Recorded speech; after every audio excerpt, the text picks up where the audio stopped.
கதை கேட்க தயாராயிட்டீங்களா? Are you all ready to listen to a story? இன்றைக்கான வேத வசனத்தையும் கதையும் பார்ப்போமா? Shall we see today's Bible verse and a story? எதுவுமே ரகசியமா கடைசி வரைக்கும் இருக்காது. Anything will not stay a secret till the end. என்னைக்காவது ஒரு நாள் ரகசியம் வெளிப்படும். Someday the secret will come out. அதனால நம்ம தப்பு செய்யும் போது அது ரகசியம் அப்படின்னு மறைச்சு வைக்காம நம்ம தப்புக்கு மன்னிப்பு கேட்கறது நல்லது. So when we commit a mistake, instead of hiding it as a secret, it is better to confess and get forgiveness. வேதம் என்ன சொல்கிறது என்று பார்க்கலாம். Let us see what the Bible says. லூக்கா 8:17. வெளியரங்கமாகாத ரகசியமும் இல்லை, அறியப்பட்டு வெளிக்கு வராத மறைபொருளும் இல்லை. Luke 8:17. For nothing is secret that will not be revealed, nor nothing hidden that will not be known and come to light. பார்த்தீங்களா வேதம் என்ன சொல்லுதுன்னு?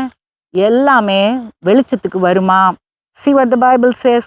Everything will come to the light. ஒரு தகப்பன் மரண படுக்கையில் இருக்கும்போது தன்னுடைய 2 மகன்களையும் கூப்பிட்டு ஒரு விஷயத்த சொன்னாரு.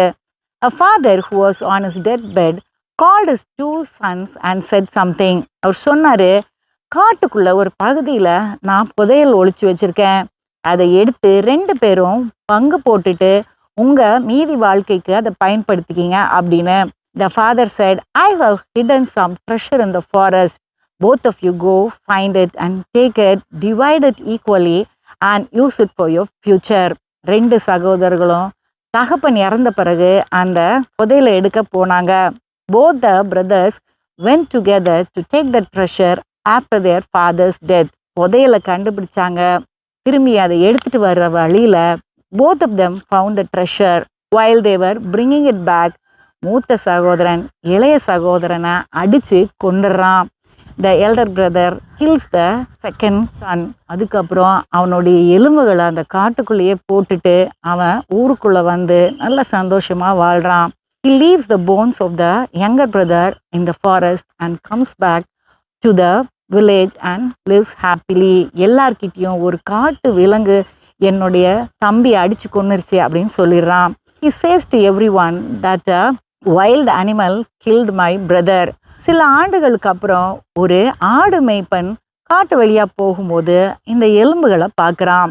A shepherd after a few years when he goes for grazing his sheep, he sees these bones. அந்த எலும்பெல்லாம் நல்ல அடர்த்தியா இருந்ததுனால ஒரு எலும்பை எடுத்து அதுல இருந்து ஒரு புல்லாங்குழலை அவன் செய்கிறான்.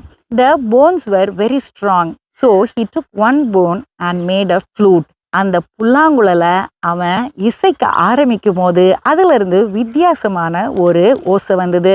When he started playing the flute, there came a different tune.